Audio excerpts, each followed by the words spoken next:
नमस्कार। आज हम बात करेंगे यूरोपियन स्पेस एजेंसी का ना juice mission. Juice juice mission ये एक शॉर्ट फॉर्म है जिसका मतलब होता है Jupiter IC moon explorer. Jupiter IC moon explorer. अब जुपिटर आईसी मून एक्सप्लोरर मतलब यहाँ पे आपका जो प्लेनेट जुपिटर का नाम आया है। तो जुपिटर जो है ना सोलर सिस्टम का सबसे मैसिव और सबसे बड़ा ग्रह है। सबसे बड़ा ग्रह है और उसको कभी कभी स्वीपर भी कहा जाता है। मतलब वो हमारे सोलर सिस्टम को ना साफ करता है due to the extreme level of its gravity. जितने भी आपके फ्रेगमेंट्स वगैरह हैं, डस्ट वगैरह हैं या एस्ट्रॉइड्स वगैरह है इधर उधर जो भटक जाते हैं ना, वो सबको एब्जॉर्ब कर लेता है। कहता है कि आओ मेरे पास। और वो इतना बड़ा है, उसकी ग्रेविटी इतनी जबरदस्त है कि क्या।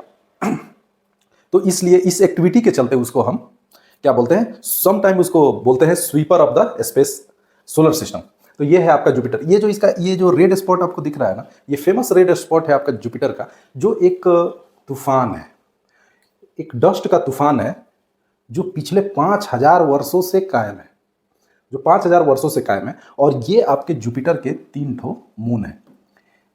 इन तीनों मून का नाम है, आपका जो सबसे बड़ा है उसका नाम है गैनीमेड, दूसरा का है क्लेस्टो और तीसरा का है Europa. Ganymede, Callisto, Europa. Ganymede, Callisto, Europa. Ganymede जो है आपके सोलर सिस्टम का, सोलर सिस्टम में टोटल आपके 68 मून है, डिफरेंट डिफरेंट प्लैनेट्स के, अलग अलग प्लैनेट्स को सबको कलेक्टिवली मिला करके 68 मून है ऑफिशियली, जिनको रजिस्टर किया गया है। तो 68 मून है टोटल, जिसमें से गैनीमेड जो है वो सबसे बड़ा है। और इतना बड़ा है कि जो हम ग्रहों की श्रेणी से प्लूटो को हटा दिए उससे भी बड़ा है और मार्स से भी बड़ा है। बहुत पहले से साइंटिस्ट ये सोच रहे थे ना, क्योंकि ये आईसी मून है और इसके पास एक और चीज है, इसका अपना मैग्नेटिक फील्ड है जस्ट लाइक अर्थ। इसका अपना मैग्नेटिक फील्ड है just like earth. Magnetic field से अर्थ का क्या होता है, तो सोलर फ्लेयर्स और सोलर जो विंड आती है ना, उसको हम लोग मतलब हमारी अर्थ जो है उसको डेविएट कर देती है पोल की तरफ अपने मैग्नेटिक फील्ड के चलते। तो इसके पास भी अपना मैग्नेटिक फील्ड है। एक क्वेश्चन और एराइज होता है कि ये जो गैसियस प्लेनेट है, मतलब मैसिव बड़े से गैसियस प्लेनेट है, वो सन से इतने दूर क्यों बने। इसका भी वजह वही है, सोलर विंड। सोलर विंड जब सन जो है ना कभी कभी चेक करता है या मजा लेता होगा अर्थ मतलब प्लेनेट से, वो ऐसा सोलर विंड छोड़ता है। सोलर फ्लेयर्स कभी कभी ऐसा ब्लास्ट होता है ना, तो सोलर फ्लेयर्स निकलते हैं, जिससे क्या होता है कि आपका एटमॉस्फेयर जो है ना वो ब्लो कर जाता है, मतलब खत्म हो जाता है, वेनिश हो जाता है। तो उसी तरह से मार्स का एटमॉस्फेयर पूरी तरह से वेनिश हो गया है। मरकरी पे तो कुछ है ही नहीं। तो ये कंप्लीटली ये जो है ये गैसेस के ही बने हुए हैं, इसलिए ये दूर बने। अगर पास में बनते ना तो इनको तो खत्म कर देता सन ही। तो इसलिए ये क्वेश्चन अक्सर पूछा जाता है कि जो आउटर प्लेनेट है, मतलब जोवियन प्लेनेट, जो गैसियस प्लेनेट है, वो सन से दूर क्यों है और टेरेस्टेरियल नजदीक क्यों है। तो यही कारण है कि ये गैस वहां पे कभी एक प्लेनेट का रूप ले ही नहीं सकते थे, क्योंकि जैसे ही ये क्लम्प ऐसा कोलाइड करके अपने ग्रेविटेशनल पुल से सर्कुलर शेप में आते, वैसे ही सन आता और उसको जोक करने का मन करता, अपना थोड़ा सा सोलर विंड ऐसे ब्लो करता और इनके गैसेस सारे उड़ जाते, इन्वायरमेंट खत्म हो जाता। लेकिन छोड़िए ये सब टॉपिक, हम आज बात करने वाले हैं आईसी प्लेनेट के बारे में। और खास करके मतलब तीनों पे वो जाएगा जूस मिशन, बट स्पेशली वो जाएगा गैनीमेड पे। गैनीमेड पे जूलियस बर्न का आपको नाम पता है ना, जूलियस बर्न मतलब हैबिटेबल प्लेनेट। तो हम कब से ये सोच रहे हैं कि सोलर सिस्टम में और कोई है जहां पे हम हैबिटेट कर सकते हैं। तो उसमें प्राइम दावेदार ना यही है, गैनीमेड। क्योंकि साइंटिस्टों का ऐसा मानना है कि यहाँ पर जब जमा हुआ बर्फ है तो कहीं ना कहीं उसके क्रस्ट में ना, मतलब उसके नीचे लिक्विड वाटर होगा और वहाँ पे माइक्रोस्कोपिक या बायो केमिकल जरूर मिलेंगे हमको। और इसी को खोजने के लिए हमारा जूस मिशन जा रहा है यूरोपियन स्पेस एजेंसी का। तो ये तो हुआ इसका टारगेट। ये जाएगा कब तक, तो ये पहुंचेगा बाबू 2031 तक।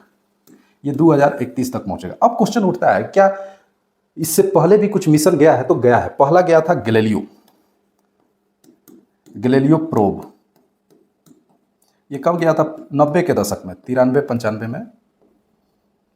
दूसरा है आपका जूनो, इसका आप नाम सुने होंगे, जूनो, जो 2000 मतलब 2016 में ये लॉन्च हुआ था। अभी तक ये काम कर रहा है। और ये मून्स के लिए नहीं गया था, ये जुपिटर के लिए गया था। एक्चुअली ग्रीक माइथोलॉजी में ना एक स्टोरी है, जुपिटर जो है ना वो जूनो के लवर है।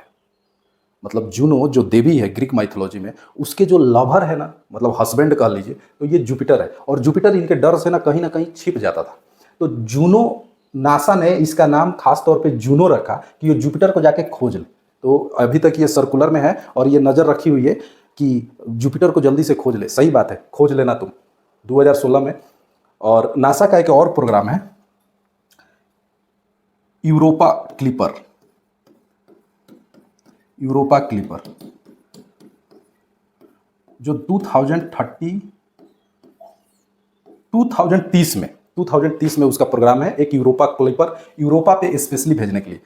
तो आपको अभी याद क्या रखना है, अभी फिलहाल यूरोपियन स्पेस एजेंसी से जो हम प्रोब भेज रहे हैं उसका कोई नाम अभी नहीं दिया है। उस मिशन का नाम क्या है, जूस, और उसका एम क्या है, या तो कोई बायोकेमिकल खोजना, बायोकेमिकल कुछ भी खोजना, मतलब खास करके गैनीमेड पे लाइफ का ट्रेसेस ढूंढना उसका मेन मकसद है। यूरोपा क्लिपर जो है नासा का, वो फ्यूचर में जाएगा 2030 में, और जूस मिशन का जो प्रोब है वो कब तक पहुंचेगा, 2031 में। अभी जो जुपिटर का रिसर्च कर रहा है, कर रही है, वो है जूनो, वो भी नासा की सैटेलाइट है। तो जूस मिशन के बारे में इतना ही। Thank you.